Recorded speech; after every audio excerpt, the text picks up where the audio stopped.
देखिए, इससे पहले जो हमने वीडियो डाली हैं, जो पढ़ाया, संज्ञा प्रकरण शुरू किया उस दिन, संज्ञा प्रकरण में हमने आपको संज्ञा की परिभाषा, संज्ञा के भेद और उनमें संज्ञा के दो भेद, व्यक्तिवाचक संज्ञा और जातिवाचक संज्ञा, ये पढ़ाया। इसमें स्पष्ट समझाया गया कि संज्ञा क्या होती है, संज्ञा का अर्थ क्या है, व्यक्तिवाचक संज्ञा क्या होती है, जातिवाचक संज्ञा क्या होती है, जातिवाचक संज्ञा में कौन कौन आते हैं, ये सब आप लोगों को स्पष्ट रूप से समझाया गया।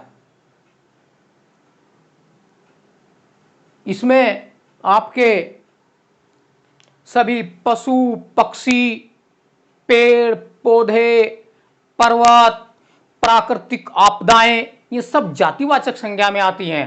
प्राकृतिक आपदाएं ऐसे हैं जैसे तूफान, भूकंप और वर्षा, बिजली, ज्वालामुखी, ये सब जातिवाचक संज्ञा में आते हैं। अब आज तीसरा भेद है भाववाचक संज्ञा। भाववाचक संज्ञा क्या है? जिस संज्ञा से अवस्था, गुण, भाव आदि का बोध हो उसे भाववाचक संज्ञा कहते हैं। अंदर से भाव निकलते हैं, मनुष्य की अवस्था है, मनुष्य के गुण हैं, दोष हैं, ये सब भाववाचक संज्ञा की श्रेणी में आते हैं।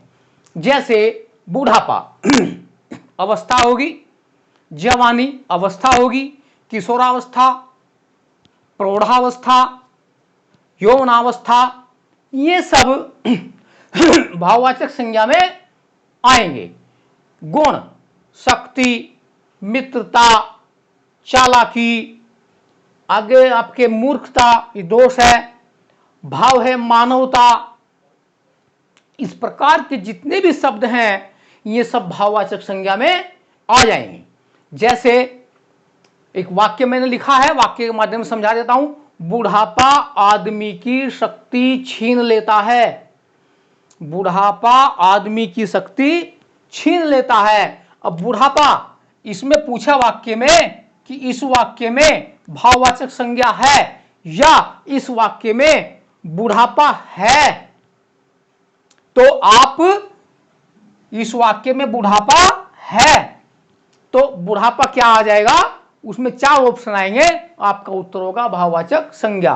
शक्ति, इसमें दो हैं, शक्ति भी आपकी भाववाचक संज्ञा में आ जाएगी।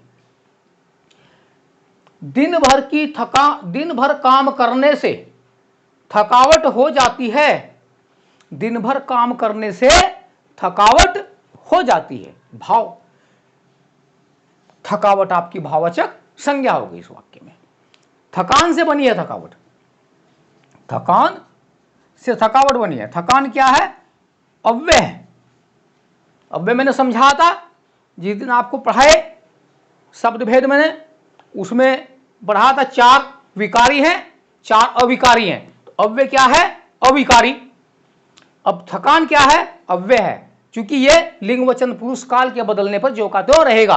अब अव्यय है, अगर अव्यय से हमें भाववाचक संज्ञा बनानी है, भाववाचक संज्ञा बनानी है, तो ये आपका हो जाएगा थकावट। अव्यय है तो इससे आपका, अगर कहे निकट, ये भी आपका अव्यय हो गया। अब भाववाचक संज्ञा हो जाएगी निकटता।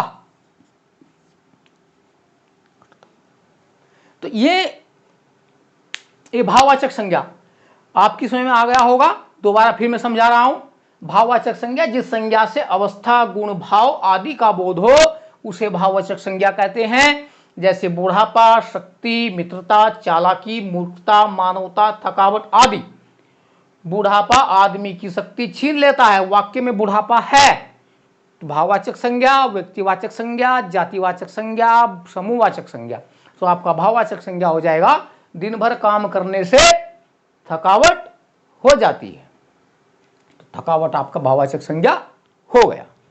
ये तीसरा भेद था, कभी कभी आ जाता है कि थकान,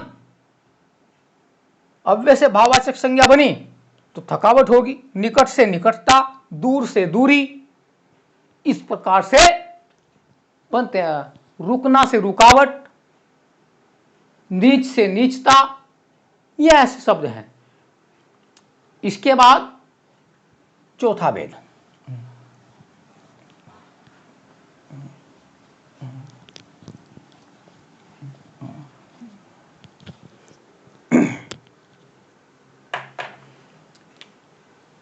चौथा है आपका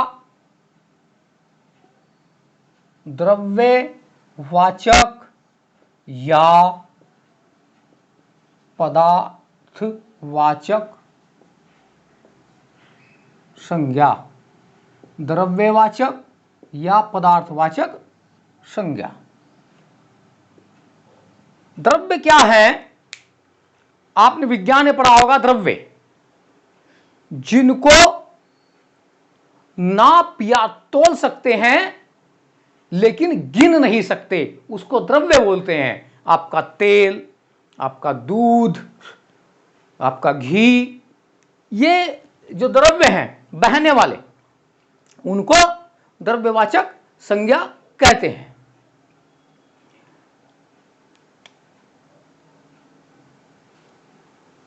जिसे हम नाप या तोल सकते हैं, जिसे हम नाप या तोल सकते हैं परंतु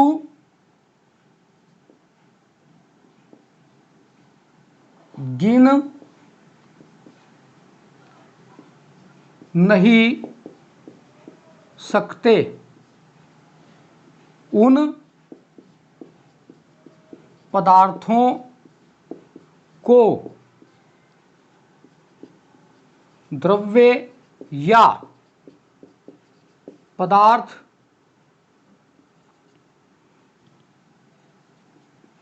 वाचक संज्ञा कहते हैं। अब देखिए, जिसे हम नाप या तोल सकते हैं परंतु गिन नहीं सकते, उसको पदार्थवाचक संज्ञा कहते हैं। जैसे इसको भी दो भागों में किया है, एक तो खनिज,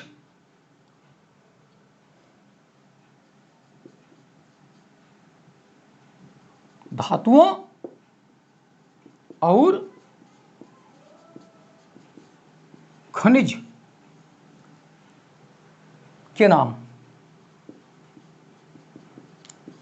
अब धातु क्या है? लोहा, सोना, चांदी, टीन, तांबा,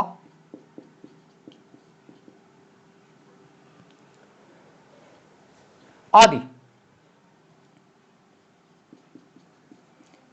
धातु और खनिज, इनको हम तोल सकते हैं तो ये सब काहे में आ जाएंगे? आपकी द्रव्य या पदार्थवाचक संज्ञा में आ जाएंगे। फिर है आपकी खाने पीने की वस्तुएं। खाने पीने की वस्तुएं, इसमें आज आप क्या आ जाएंगे? घी, तेल, दूध,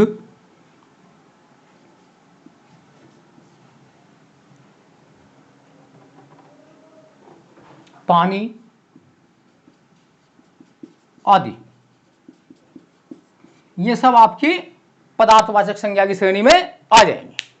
देखिए, द्रव्यवाचक संज्ञा या पदार्थवाचक संज्ञा, जिसे हम नाप या तोल सकते हैं परंतु गिन नहीं सकते, उन पदार्थों को द्रव्य या पदार्थवाचक संज्ञा कहा जाता है। जैसे धातुएं और खनिज, लोहा, सोना, चांदी, टीन, तांबा, शीशा आदि। खाने पीने की वस्तुएं, घी है, तेल है, दूध है, पानी है, ये सब द्रव्य हैं तो ये सब आप ध्यान रखना, द्रव्य पदार्थवाचक संज्ञा की श्रेणी में आ जाते हैं।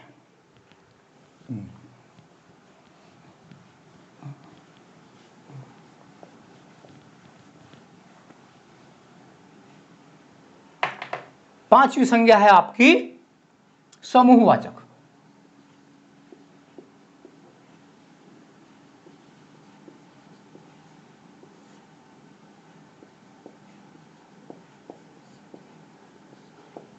समूहवाचक संज्ञा, समूह सबसे पता चल रहा है, जहां समूह हो, वस्तुओं का हो, व्यक्तियों का हो, पशुओं का हो, पक्षियों का हो, वो समूह होगा, तो ये समूहवाचक संज्ञा की श्रेणी में आएंगे।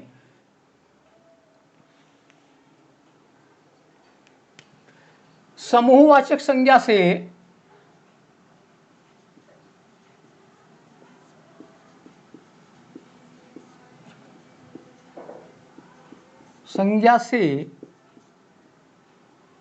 एक ही जाति के व्यक्तियों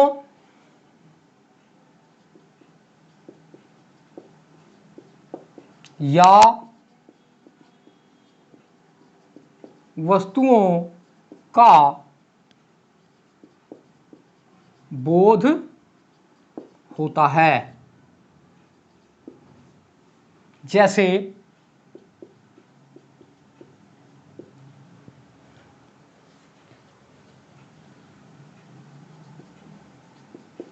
व्यक्तियों का समूह, व्यक्तियों के समूह में क्या आ जाएगा आपका, आपको मालूम है, समूह,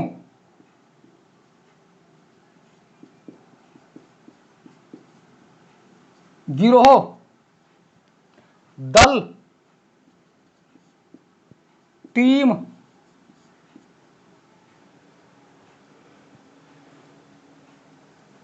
शिष्टमंडल,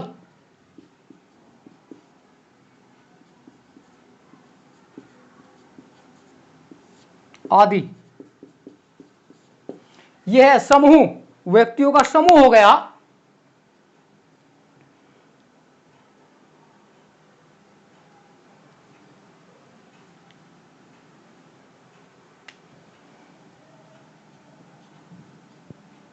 पशु व पक्षियों का समूह,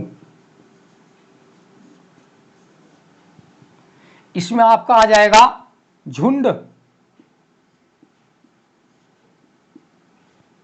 अब झुंड में आपका आ जाएगा पक्षियों का झुंड,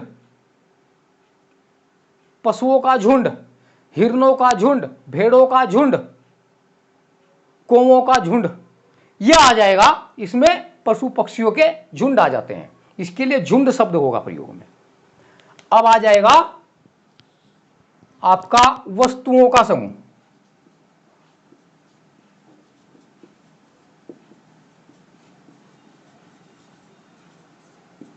वस्तुओं के समूह में क्या आएगा आपका, ढेर,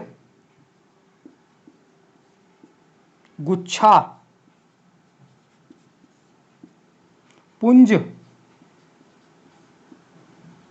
आदि। बंडल नहीं आएगा, आदि। इस तरह से ढेर ढेर क्या हो गया, वस्तुओं का, आलूओं का ढेर, सब्जियों का ढेर, पत्थरों का ढेर, यह आ गया। गुच्छा, चाबियों का गुच्छा, अंगूरों का गुच्छा। पुंज, पुंज होता है किरण पुंज। आपने साइंस में पढ़ा होगा, बल्ब जो होता है उसकी जो प्रकाश की किरणें आती हैं, तो इकट्ठी किरणें आती हैं, उसको कहते हैं किरणों का पुंज, किरण पुंज उसको बोलते हैं। तो ये हो गया, ये आपका समूहवाचक संज्ञा। समूहवाचक संज्ञा, समूहवाचक संज्ञा से एक ही जाति के व्यक्तियों या वस्तुओं का बोध होता है। जैसे व्यक्तियों का समूह, समूह, गिरोह, दल, टीम, शिष्टमंडल आदि। पक्षी, पशु व पक्षियों का समूह को कहेंगे झुंड। व्यक्तियों का समूह, वस्तुओं का समूह, ये व्यक्तियों का हो गया, पशु पक्षियों का हो गया, और वस्तुओं का समूह ढेर। बहुत सी वस्तुएं एक साथ हो उन्हें कहते हैं ढेर। जैसे सब्जी का ढेर, पत्थर का ढेर, आलू का ढेर, मिट्टी का ढेर। गुच्छा, चाबी का गुच्छा, अंगूर का गुच्छा। पुंज, पुंज कहते हैं किरण पुंज। बल्ब है, इससे प्रकाश आ रहा है, वो किरणें आ रही है एक साथ इकट्ठी होकर के, उसको कहेंगे किरण पुंज। तो ये आपकी समूहवाचक संज्ञा हो गई। आपकी जो संज्ञाएं हैं पूरी हो गई है। मुख्य संज्ञा यानी संज्ञा का अर्थ है नाम, और संज्ञा की परिभाषा है किसी वस्तु स्थान या किसी वस्तु स्थान प्राणी या भाव के नाम को संज्ञा कहते हैं। संज्ञा के 5 भेद हैं: व्यक्तिवाचक संज्ञा, जातिवाचक संज्ञा, भाववाचक संज्ञा, द्रव्य या पदार्थवाचक संज्ञा और समूहवाचक संज्ञा। इसको विस्तार से बताया गया। अब आपका संज्ञा में ही एक और प्रश्न पूछ लिया जाता है, बनावट या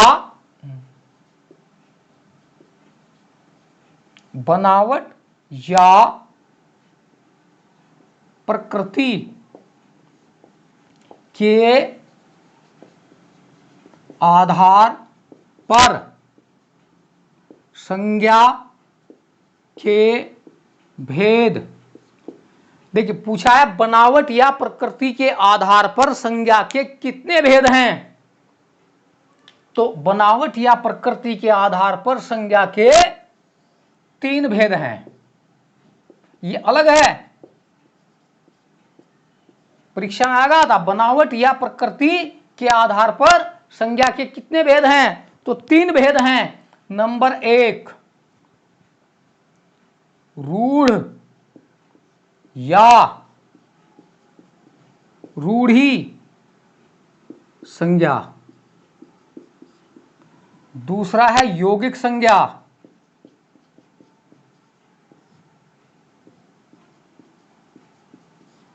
और नंबर 3 है योग रूढ़ संज्ञा। ये 3 हैं। बनावट या प्रकृति के आधार पर अगर पूछा जाए तो 3 भेद हैं: रूढ़ या रूढ़ी संज्ञा, यौगिक संज्ञा और योग रूढ़ संज्ञा। मैंने आपको बताया था जब शब्द विचार पढ़ाया तो उसमें पढ़ा था रचना के आधार पर शब्दों के भेद। तो मैंने 3 भेद आपको पढ़ाए थे: रूढ़ या रूढ़ी संज्ञा, यौगिक संज्ञा और योग रूढ़ संज्ञा। रूढ़ संज्ञा, रूढ़ शब्द कौन से हैं? जिन शब्दों के सार्थक खंड न हो सके वो रूढ़ या रूढ़ी संज्ञा के श्रेणी में आएंगे। जिन शब्दों के सार्थक खंड हो सके वो यौगिक संज्ञा में आएंगे। और जो शब्द अपने सामान्य शब्द अर्थ से हट करके विशेष अर्थ प्रकट करता हो वो योग रूढ़ संज्ञा की श्रेणी में आते हैं वे शब्द। इसको मैं थोड़ा विस्तार से आपको समझा दूं क्योंकि परीक्षा में आते हैं। ये पूछ लिया जाता है, देखो मैं पहले ही आपको समझा रहा हूं, पूछ जाता है योग रूढ़ संज्ञा है। अब आप ये देखोगे कि हमने तो व्यक्तिवाचक, जातिवाचक, भाववाचक, समूहवाचक और द्रव्यवाचक संज्ञाएं पढ़ी। ये योग रूढ़ संज्ञा कहां से आ गई?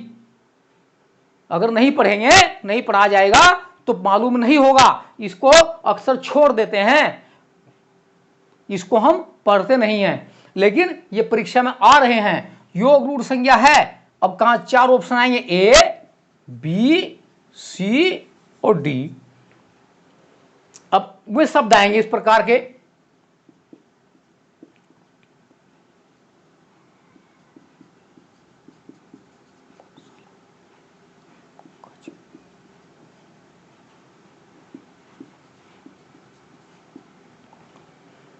ये इस प्रकार से 4 शब्द दे दिए उसने। अब हम क्या ढूंढेंगे? योग रूढ़। हमने पढ़ाई नहीं है तो योग रूढ़ संज्ञा हम कहां से ढूंढ लेंगे? मैंने बता दिया जो शब्द अपने सामान्य अर्थ से हट करके विशेष अर्थ प्रकट करते हो वो योग रूढ़ संज्ञा में आते हैं। जैसे पंकज है, अब रोटी, पाठशाला, गज ये योग रूढ़ में नहीं आएंगे, पंकज योग रूढ़ में आएगा, लंबोदर योग रूढ़ में आएगा, पीताम्बर योग रूढ़ में आएगा। आप सामान्य अर्थ से हट करके, क्योंकि पंकज, पंक पंक जमा ज, पंक माने कीचड़, ज माने पैदा होना, कीचड़ में जो पैदा होता है अर्थात कमल, कमल के लिए पंकज शब्द योग रूढ़ हो गया। पंकज कमल का पर्यायवाची है, इसलिए पंकज शब्द आपका योग रूढ़ संज्ञा में चला गया। जबकि कीचड़ में और भी घासें पैदा होती हैं, लेकिन उनको पंकज नहीं कहते। वो पंकज जो है कमल के लिए योग रूढ़ हो गया, विशेष अर्थ में चला गया, इसलिए ये पंकज जो है योग रूढ़ संज्ञा में चला जाएगा। थोड़ा मैं विस्तार से बता दूं इसको। रूढ़ या रूढ़ी संज्ञा, ध्यान दें, जिन शब्दों के सार्थक खंड न हो सकें,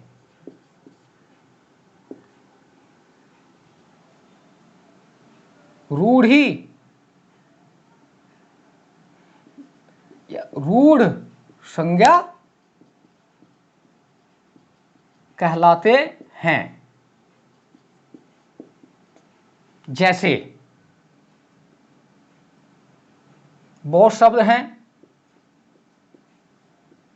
दूर, निकट, रोटी, गज, चावल, देर आदि। ऐसे बहुत शब्द हैं हमारे हिंदी में जो रूढ़ी या रूढ़ हैं, ऐसे शब्द निरर्थक हैं।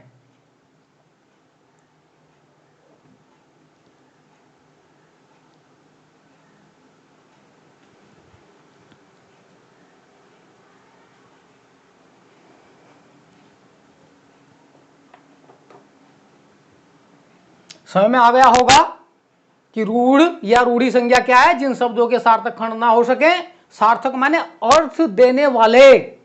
अगर हम मिलने पर तो उसका अर्थ है, लेकिन जब हम टुकड़े करेंगे तो इनके सार्थक टुकड़े नहीं हो सकेंगे। जैसे दूर है, दू जमा र, अब दूर का अर्थ है दूर, बहुत दूर, हमारे से अलग, लेकिन दू और र अलग अलग कर दो फिर अर्थ नहीं होगा। रोटी है, रो जमा टी, न रो का अर्थ न टी का। गज है, ग जमा ज, न ग का अर्थ न ज का। वैसे गज माने हाथी, रोटी माने चपाती। तो ये सब अर्थ सार्थक मिलने पर तो सार्थक हैं, लेकिन जब इनके टुकड़े करेंगे, खंड करेंगे, तब ये सार्थक नहीं होंगे।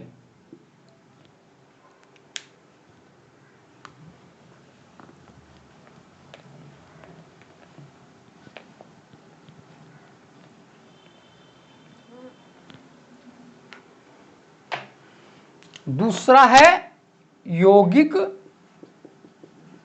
संज्ञा। यौगिक संज्ञा क्या है? जिन शब्दों के सार्थक खंड हो सकें।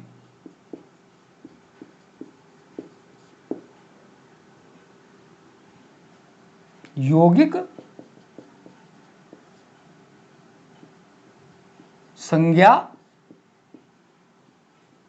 कहलाते हैं। जैसे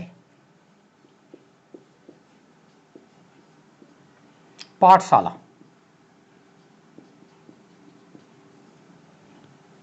विद्यालय,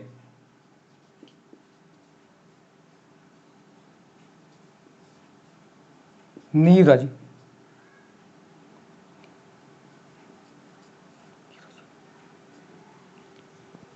इस तरह के शब्द हैं। अब अगर हम इनके टुकड़े भी करें तो उनके भी अर्थ होंगे। जैसे पाठ जमा शाला, विद्या जमा आले, नीर जमा ज। अब देखिए पाठ मैंने पढ़ना, शाला मैंने स्थान, पढ़ने का स्थान, विद्या जमा विद्या, विद्या आले मैंने घर, विद्या का घर विद्यालय, नीर मैंने पानी, ज मैंने पैदा होना, पानी में जो उत्पन्न हुआ वो नीरज हुआ अर्थात कमल। तो इनके सार्थक खंड हुए। ये शब्द जो है यौगिक संज्ञा की श्रेणी में आ जाएंगे।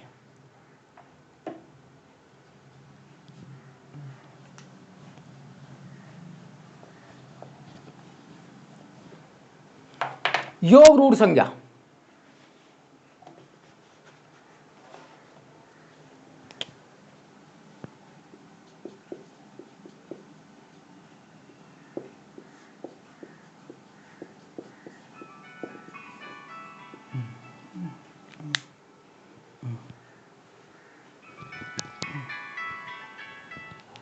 हेलो रहा थोड़ा सा भी करे, ठीक। योग रूढ़ संज्ञा, योग रूढ़ संज्ञा क्या होती है मैंने आपको समझाया था। जो शब्द अपने सामान्य अर्थ को छोड़कर विशेष अर्थ में प्रयुक्त हों,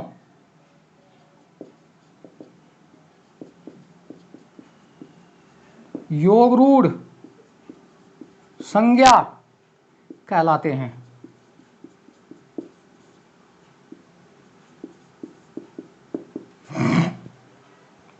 योग रूढ़ संज्ञा कहलाते हैं।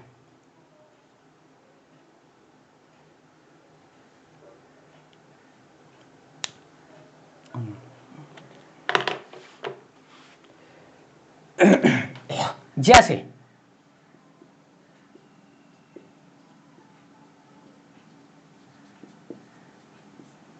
लंबोदर, लंबोदर शब्द है। अब लंबोदर टुकड़े करेंगे, लंबा जमा उदर। अब उदर कहते हैं पेट को, लंबा उदर, लंबा पेट, जिसका पेट बहुत बड़ा है, बहुत लंबा है, बहुत बड़ा है, उसे लंबोदर कहते हैं। लेकिन जिन लोगों के पेट सबके बड़े हैं उनको लंबोदर नहीं कहा जाता। और तो विशेष में चला गया, यह गणेश के लिए प्रयुक्त होता है। लंबोदर गणेश जी के लिए प्रयुक्त होता है, तो इसलिए लंबोदर शब्द योग रूढ़ संज्ञा में चला गया और गणेश जी के लिए प्रयुक्त होगा। भले ही बड़े बड़े पेट के कितने व्यक्ति हो, उन्हें लंबोदर हम नहीं कहते, उन्हें अच्छा लगेगा। लंबोदर, गणेश जी का पेट बड़ा है इसलिए उसको लंबोदर की संज्ञा दी गई और उसी के लिए प्रयोग होता है। आपका दशानन, 10 जमा आनन, आनन कहते हैं मुख को, 10 हैं आनंद जिसके। अब 10 आनंद किसके हैं? रावण के हैं, तो ये रावण के लिए प्रयुक्त हुआ 10 आनंद। चंद्रशेखर,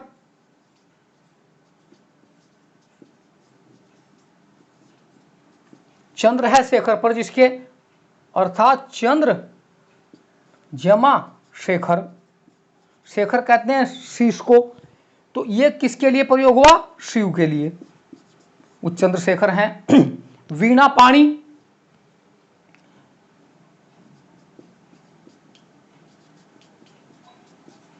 वीणा है पानी में जिसके, अर्थात सरस्वती।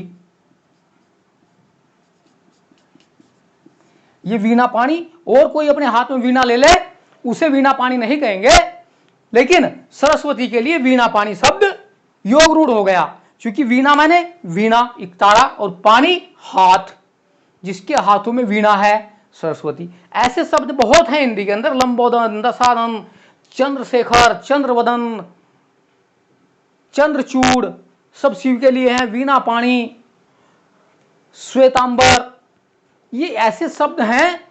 पंकज, ये सब योग रूढ़ हैं, तो ये सब काहे में आएंगे, योग रूढ़ संज्ञा की श्रेणी में आ जाते हैं ऐसे शब्द। ये आपकी प्रकृति अर्थात बनावट या प्रकृति के आधार पर संज्ञा के भेद, इसमें से बहुत आना शुरू हो गया है। थोड़ा ध्यान दें, इसका अध्ययन करें।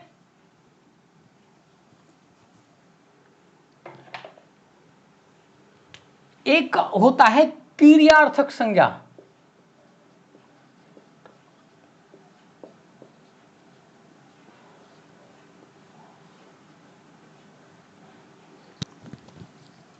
जब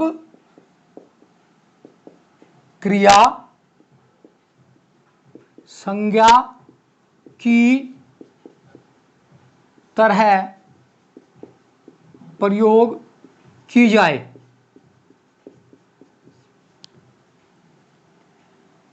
तो उसे क्रियार्थक संज्ञा कहते हैं।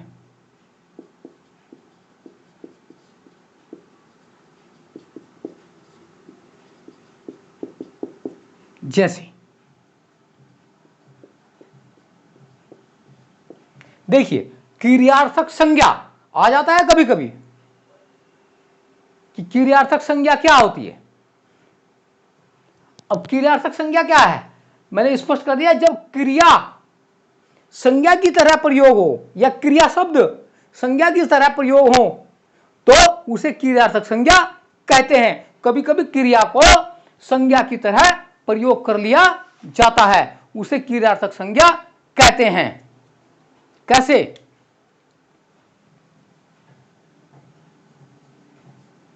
हंसना स्वास्थ्य के लिए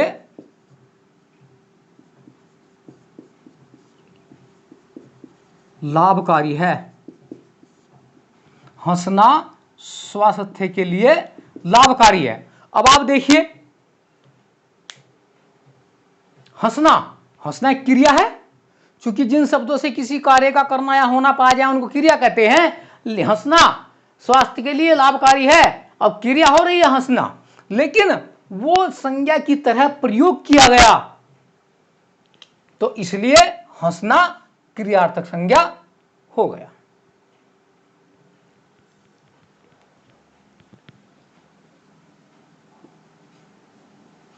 सुधा टहलने गई है। सुधा टहलने गई है, अब यह शब्द हो गया। सुधा टहलने गई है, यह वाक्य हो गया।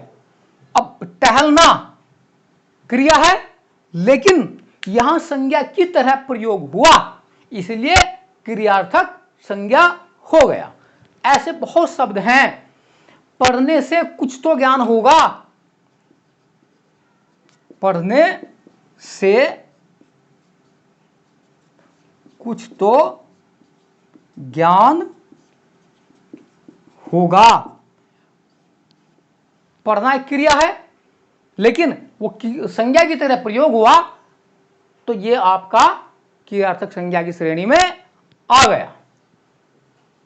बोलने का ढंग सुनने वाले को प्रभावित करता है। बोलने का ढंग सुनने वाले को प्रभावित करता है। बोलना, ये क्रियार्थक संज्ञा हो गया। ऐसे शब्दों को क्रियार्थक संज्ञा कहते हैं। अब आपकी समझ में आ गया होगा, संज्ञा में इतना ही मैटर बहुत है और इसको अच्छी तरह से ध्यान से पढ़ें, ध्यान से सुने, तो आपको बहुत कुछ इससे परीक्षा के लिए मिल जाएगा। बस इसको आप लाइक करें और सब्सक्राइब करें और शेयर भी करें। अगली सीढ़ी में आपको अगला शब्द भेद सर्वनाम पढ़ा जाएगा।